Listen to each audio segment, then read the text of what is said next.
Hey NSA, I'm Connor, and welcome to another episode of Connor's 3. Today I'm going to be talking to you a little bit what happened in last week and a little bit what's coming up in this upcoming week. Number 1, the top 3 players. 1. Russell Wilson, 29 for 38, 414 pass yards, 3 touchdowns, 1 interception. Wilson had an outstanding day through the air, throwing for over 400 yards. He was able to lead the offense efficiently, keeping it balanced and high-powered. His ability to distribute the ball and make critical throws was key in this performance. Number 2, Bucky Orvin, with 25 rush attempts, 152 rush yards, and 1 rush touchdown. Irvin put on a workhorse performance. His ability to keep the offense moving with consistency and grind out tough yards was crucial. His strong performance likely helped control the clock and keep the opposing defense on its heels. And number 3, Brock Bowers, 10 receptions, 140 receiving yards, and 1 receiving touchdown. Brock Bowers is much more than just a safety valve for his quarterback. He's a primary weapon that forces defenses to account for him at all times. His combination of skill sets makes him one of the most well-rounded tight ends in the game today.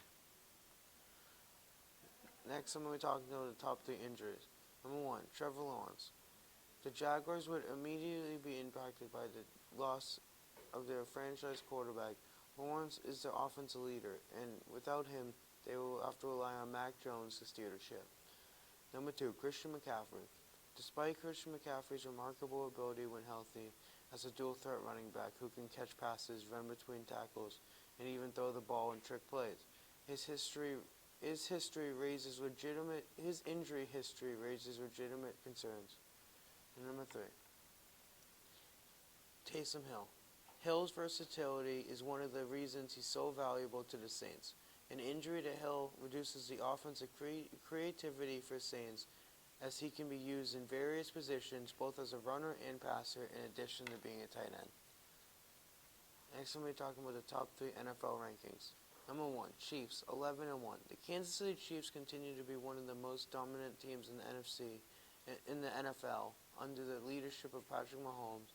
With a stellar 11-1 record, the Chiefs have been able to maintain their place at the top of the AFC. Number 2, Lions, 11-1. The Detroit Lions are one of the most complete teams in the NFL right now.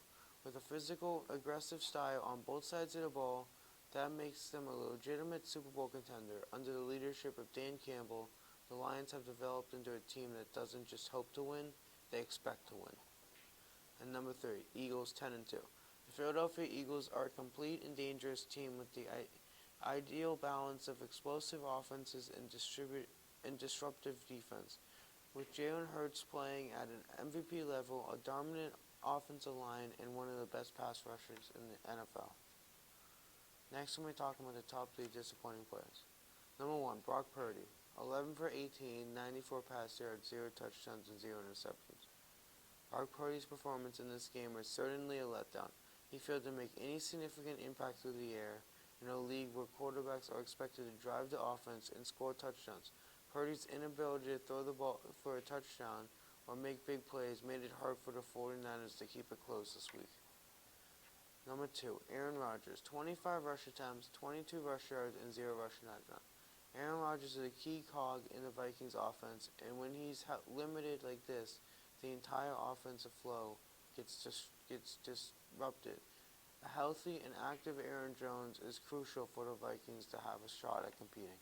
And number 3, Michael Pittman Jr., 5 receptions, 42 receiving yards, and 0 receiving touchdowns.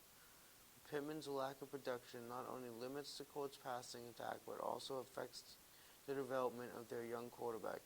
He is a crucial part of their offensive identity. Next, I'm going to be talking about a few things coming up in this upcoming week. Number 1, the top 3 matchups. The 1, Packers versus Lions. The Lions have been the stronger team this season and should have the edge at home. Look for Detroit to come out on top in a tight contest, especially if their defenses can contain Love in the Packers' offense. Number 2, Seahawks vs. Cardinals.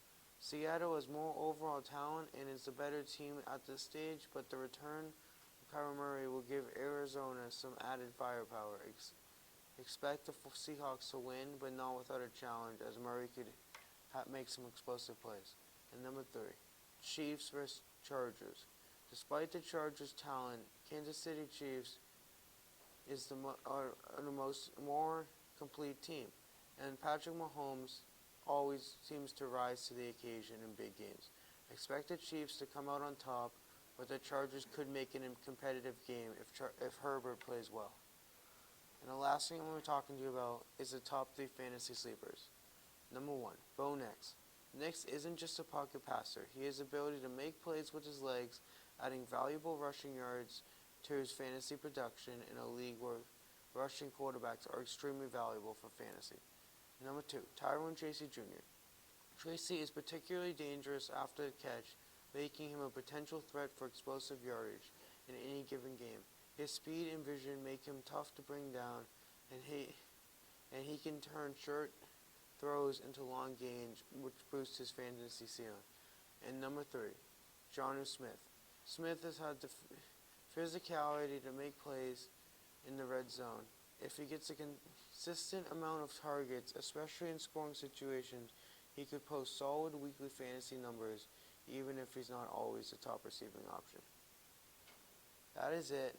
Thank you for watching. I'm Connor, signing off. Thank you.